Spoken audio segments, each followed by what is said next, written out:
You know, it's interesting that the Biden administration, apparently the inflation rate and the bank failures, it's all Donald Trump's fault. They've done nothing in this administration that has anything to do with anything bad ever. It's remarkable, isn't it?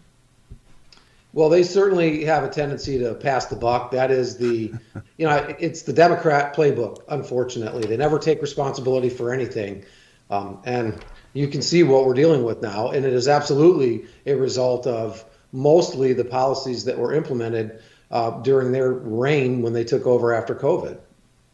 So let's talk about the bank collapse. Let's talk about the fact that, well, the bonds were paying nothing, right? Basically, the bonds they were holding were paying nothing. Bonds are now worth a lot more, and so they're stuck with bonds that are basically worthless, and they have to come up with an answer. And then Peter Thiel in a conference call said, get your money out of that bank. And you told me $40 billion came out in 2 or 3 hours last Thursday. That was the end of it, right? Yeah, that's what started the bank run. It was the conference call with Peter Thiel, and it just underscores, Steve, the difference in how banks work today versus when they did even 10 years ago, because now it's all electronic.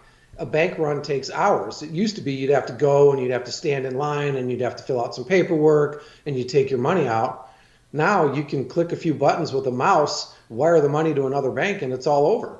And that's really what caused the run, because no bank in America can withstand depositors taking, they have 10% of what they need on hand. So if you get withdrawal requests that exceed 10%, they don't have the liquidity for that.